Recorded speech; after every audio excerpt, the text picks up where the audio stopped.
Nah ada yang request bro, Hyperliquid gimana ke depannya? Coba kita bahas bro Hyperliquid. Kita lihat ya price action Hyperliquid per pagi ini yang paling kuat ya. Saya tuh jujur sama Hype berharap tadi drop please break di bawah 20 ya.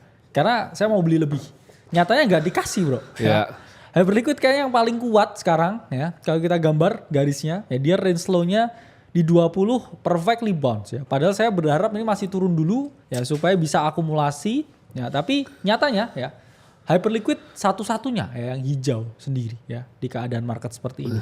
Jadi saya pun expect ya dengan volume yang ini gede banget ya empatnya ya hype might be like this ya dan dia breakout dari range. Karena ini yang paling kuat ya per sekarang. Ini kita lihat dipakai candle chart, pakai bar chart, pakai line chart ya. Hyperliquid yang paling kuat. Iya. Bener-bener nggak tahan ya kena godaan, kena cobaan. Nah ada yang bilang bahas yang penting bro, pusing dengan ocehan nggak perlu. Ya silahkan close. Lu blok aja channelnya. Lu bayar gua kagak. Gue cuman kerja tadi bro, kakak bilang ini kayaknya mereka butuh arahan nih. Gue bilang ya sakit nyalain kameranya. Gue gak butuh lu bos. Gue mau ngocehin lu, ngocehin bapak lu juga gue gak peduli. Suka-suka gue.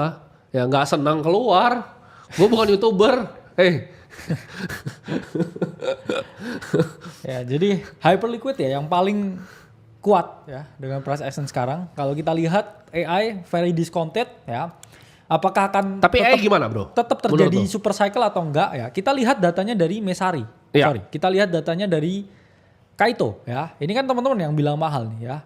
Kaito ini 170 juta bro setahun. Kita lihat 24 jam terakhir AI ini masih yang paling hijau ya. Paling cepat bouncing. 48 jam terakhir ya ini juga yang paling hijau ya. Bahkan dari 6 bulan terakhir ya. Ini juga yang paling hijau. AI memang sempat 52% total main saham kripto. Sekarang drop jadi 33% sekian. Karena adanya DeepSeek kemarin. Tapi ini sama seperti Bitcoin bro. Sebenarnya pertanyaan gini. Kalau kamu hanya tutup mata, first principle thinking tentang kripto, Bitcoin ini takes 60%. Masa kamu gak invest di sana? Tapi kalau altcoin, ya AI ini 30-50%, logikanya kamu masa gak punya exposure di sini. Apakah AI super cycle akan terjadi? Ya waktu itu saya bilangnya itu adalah sepanjang tahun 2025. Ya. Jadi 1-2 minggu ya setelah informasi tersebut adanya koreksi, ya teman-teman bisa manfaatkan itu untuk skill in ke beberapa AI project yang punya fundamental. Saya nggak bilang ya AI agent yang ada di Solana, Transis dan lain sebagainya, yaitu 1% bahkan 0,5% dari portofolio nggak masalah ya buat hilang. Tapi fokuslah ke AI token dan juga AI infra yang mana ya lagi terdiskon sangat keras untuk saat ini. Jadi buat teman-teman yang ke sideline AI ya dan masih percaya dengan adanya tesis ya tentang AI super cycle ya might be your time to scale in. Karena kan dulu juga gitu bro. Ya saya inget banget tuh. Bikin webinar Octobull. Kemudian malamnya ya ada roket. Ya. Terus mereka teriak-teriak nih Bitcoin drop ya. Karena ini mereka bikin Octobull. Ya kamu tarik dari webinar Octobull ke sekarang Bitcoin tuh naik berapa ratus persen. Ya. Terus sekarang AI super cycle drop ya. Ya kamu balik lagi ke sini sama kayak kamu akhir tahun ini nanti AI coinnya kemana ya. Jadi sangat penting untuk melihat sesuatu itu dalam jangka panjang daripada hanya jadi spekulan jangka pendek yang mana odds-nya kalian untuk berhasil itu jauh lebih kecil daripada kalian punya long term thinking. Ya betul. Ini ada pertanyaan. Cek mau nanya kan industri yang cek bilang cuma ada AI dan kripto. Kira-kira perlu pelajari ilmu-ilmu lain gak? Kan tuh ilmu yang bikin kaya. Ini garis bawain dulu nih. Gitu. Kalau lu mau jadi dokter itu panggilan hidup lu silahkan. Ya. Tapi kan gue bilangnya kalau lu mau jadi kaya dalam waktu yang paling cepat dengan industri yang paling baik. Cuman 2 jawabannya. AI, kripto. Yes. Perfect money sama digital intelligence. Udah that's it. Benar. Karena itu yang gue beneran percayain pakai hati gue. Tapi kalau lu gak mau percaya gue ya wes. Lu mau jualan nasi goreng boleh bro. Mau jadi distributor rokok boleh. Bener. Suka-suka bos. Lu kaya juga kagak untung buat gue gitu kan. Bener. Kayak relax. Relax. Karena endingnya ya kalau kita melihat ya kripto dan juga AI itu akan terintegrasi ya menjadi satu kayak economic incentive ya yang mana endingnya ya semua kita ngomong semua bakalnya juga ke Bitcoin juga ya antara AI ini kita melihat positif ke Bitcoin ya dimana kalau kita lihat ya the Mysal ecosystem di sini endingnya ya AI pun akan memilih kripto bro sebagai insentif utama mereka. Jadi teman-teman ya ini adalah a big flash ya bukan hanya ke coin AI tapi kita ngomong Ethereum pun juga kena imbas ya, Layer 2 kena imbas, DeFi kena imbas, semua koin kena imbas. Iya, betul. Kalau kalian masih punya tesis yang positif ya tentang apapun itu ya, kalian harus punya tanggung jawab yang lebih ya untuk mengambil keputusan keuangan apapun. Ada yang tanya, saat semua orang profit di 20 miliar siapa yang bayar profitnya? Tolong jelasin, Cek. Mas naik siapa yang bayar profitnya? Ayo. Gitu. Sama anjing pertanyaan lu. Pikir dulu ya, pakai otak lu nanya itu. Dipikir dulu. Nah, Solana ini kemana bro? Secara price action ini? Oke, ya kita lihat Solana. Oke, Solana saya lihat per pagi ini tuh juga sama bro ya dengan Ethereum ya. Dia ada di range weekly ya. Yang mana ini ya harusnya ada bounce di sini. Karena kalau kita lihat ya pertama ya dengan weekly chart ya dia masih ada chance untuk continuation ya. Kita lihat pakai candle chart. Dia juga bouncing pretty hard ya, pretty solid dari range low-nya di weekly chart. Oke, kalau kita lihat di sini, nah ini weekly chart-nya ya untuk Solana kapitulasi dengan ya week-nya nggak terlalu gede ya, lebih gede Ethereum week-nya karena itu liquidation position ya. Nanti coba kita lihat untuk Solana sendiri ya dia bounce 13% per pagi ini dari range low-nya, masih di weekly support-nya, masih di weekly demand-nya, volumenya juga tinggi ya. Dan selama trend-based trading ya dan pump fund trading ya ini tetap menggila, merajai, I think Solana ini akan tetap ya menjadi katalis yang positif ya. Jadi saya pribadi buy the dip ya untuk Solana ya.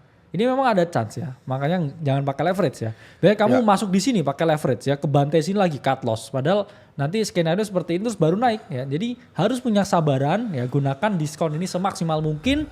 Kita call Ethereum dari beberapa bulan yang lalu barternya di 2.000 ke 4.000 tuh ya.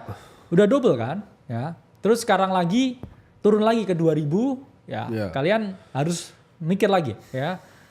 Puzzle tentang market ini seperti apa ya, karena kita di sini selalu time to time bro ya. Kita jelaskan dari informasi yang paling update. Betul. Untuk hari ini. Nah, kemarin kita bahas dua bro, yang kita ada masuk juga 1-2% lah. Hyperliquid sama Mantra bro. Mantra kita lihat price action seperti apa. Kayaknya masih kuat bro Mantra ini. Ya, Mantra ya, ini kayaknya emang beneran pakai mantra bro. Iya, makanya dia tetap naik terus ya. Karena kan yang dengerin kita baik-baik ya. Yang dengerin kita baik-baik dari margin call sebelumnya. Ya. Unfazed ya. Unfazed. Mantra ini unfazed juga ya. Dimana dia bounce ya. Kalau kita ngomong dari daily supply ya turns into demand di sini ya. Dia waking up dari pagi tadi di 4,43 sekarang di 5,25. Naik 18% per pagi ini ya. Dia benar-benar unfazed dengan keadaan sekarang ya. Dan kita pun juga masih ngomong ya long term target ya Mantra ya ini at least masih bisa double dari sini ya dengan kapitalisasi pasar yang sekarang udah lumayan gede ya, at least ke 10 ya, which is double dari sini, very achievable. Jadi ini adalah the strongest ya OM ini dengan Hyperliquid, dua yang paling kuat. Nah ada yang nanya tahu nih bagaimana bro? Oke ya. Kita lihat Bitten-Sword, oke. Untuk per hari ini ya, kita gagal ya bounce di area weekly ya. Yang mana untuk sekarang ya, tahu ini ada chance untuk bottoming ya di range low-nya. Ya, kalau kita ngomong dia revisit ya, support di 200. Jadi kalau teman-teman ya buat yang ketinggalan ya chance-nya memang dia sempat di 700 dah dan drop di 64%, oke.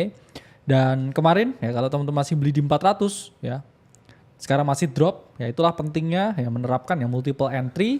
I think Tao is one of the blue chip ya untuk crypto AI dan volumenya udah gede nih ya. Kalau dia bottoming ya 200 ini juga area yang cukup oke ya untuk dibeli dengan long term thinking ya, yang mana ya kalau dikasih diskon di 200 bro ya mending beli di 200 kan sebenarnya daripada ya beli di 500 atau di 600. Ya. Kita selalu analisa request by teman-teman ya. Yang mana kita waktu itu bilang ya 400 memang ini demand area di weekly chart ya, dan dia nggak bouncing, kena flash DeepSeek, kena flash tarif, dan sekarang coming off to $200 ya, demand di $200. Jadi harusnya itu menjadi angka psikologis terakhir ya yang menahan. Karena tahu pun ya ini secara volume dia naik terus ya. Teman-teman bisa lihat di bawah ini, ya ini adalah garis volumenya ya, terus mengalami kenaikan. Orang masih transaksi terus. Ya, orang masih transaksi terus, dan karakteristik ya holder dari Tao itu mereka hold ya, wheels dari Tao. Nah ini ada pertanyaan bro, Apakah ketika market perfectly mature in the long run liquidity akan menurun? Ini pertanyaan bagus ya. Jadi apa yang terjadi ketika market crypto itu udah mature? Jadi yang pertama terjadi adalah Bitcoin akan lebih stabil karena capital akan flow sana akan mirip seperti S&P. Ya, diminishing return. Diminishing return, Yes. setuju. Jadi Bitcoin tuh nggak bakal ARR kayak sekarang. Sekarang kan 100%, 106% Tapi ARR. diminishing correction juga, bro. Yes, dia volatilitasnya turun, returnnya turun, dia akan lebih stabil ya. Itu yang pertama. Liquidity-nya akan lebih tebal untuk Bitcoin. Yes. Itulah. Altcoin akan lebih tipis liquidity-nya. Tapi akan ada few winner setiap cycle-nya. Ya. Akan sama lagi. 2012 ada winnernya altcoin-nya, 2020 ada winnernya, 2025 ada winnernya. Ya kan sebenarnya mirip kayak Apple, kayak Nvidia kan. Yes, betul. Ada S&P yang lebih stabil, Iya. ada yang jadi Nvidia. Tapi nggak tahu itu jadi Nvidia atau jadi Intel. Betul. Ya kan? Jadi ya harus lebih hati-hati milihnya. Ada seni untuk memilih.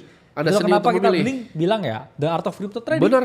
Ini seni. Betul. Ini seni. Tapi gimana bro? Kalau di market crypto sendiri apa yang terjadi ketika liquidity drying up? Satu, pasti institusi ini akan lebih masuk lagi. Ya, Ya. kita belum melihat flow-nya dana pensiun yang masuk ke sini. Padahal dana pensiun itu juga salah satu penyumbang persentase terbesar di S&P 500. Ya. Kalau kita lihat ya institusi itu main, ya ini udah kita sekarang di ambang 2/3 itu udah institusi yang main. Jadi kalian itu kalau mau masih nge-trade Bitcoin, kalian Ya. itu lawannya algo, Betul. lawannya trading bot, dan ya lebih sulit bro ya. Itulah mengapa ya kalau kalian mau nabung Bitcoin sembari mencari the next mana yang jadi Nvidia kayak di S&P. Bener. Ya itulah pentingnya untuk informasi dan juga edukasi. Yang pastinya dengan portfolio allocation yang benar. Ya, orang yang hold Nvidia selama 3-4 tahun yang naik 100 kali lipat dari 1%, 2% portonya ya dia overall ya gainnya ratusan persen bro. Ya, Betul. total portofolionya. Jadi ya selalu prepare ya for the worst and pray for the best sebenarnya. Ya, karena gini, untuk Bro Kakak bilang bener, untuk tahu siapa yang jadi next Nvidia itu sulitnya minta ampun. Ya. Contohnya, semua teman-teman yang awam di sini pasti kira selama 25 tahun terakhir, 25 tahun nih kalau ngomong nih. Yes. Saham terbaik itu adalah Nvidia kan, mereka pikir. Ya. Bukan teman-teman. Saham terbaik itu bukan Nvidia. Ada yang lewatin Nvidia namanya Deckers Corp. Nggak pernah denger kan lo? Itu distributor alas kaki, bro. Oh, oke. Lu nggak akan pikir kan perusahaan distributor alas kaki itu outperform Nvidia, tapi outperform. Ya. Apa yang outperform Apple? Banyak bro. Chipotle, Ya. Mexican Grill, Benar. Monster. Monster itu saham ketiga terbagus bro. Deckers, Monster. Ya. Minuman Monster itu. Itu minuman favorit dia juga tuh. Iya. Itu outperform jauh teman-teman. Apple, Microsoft kalah kalau lewatin Monster. Ya. Ya. Lu yakin lu bisa pilih distributor alas kaki itu sama Monster? Gua rasa enggak bro. Ya. Ya, very hard. Ya, very hard untuk beat the market. Jadi itu aja ya bro untuk Yes. hari ini. Sampai jumpa di Margin Call selanjutnya.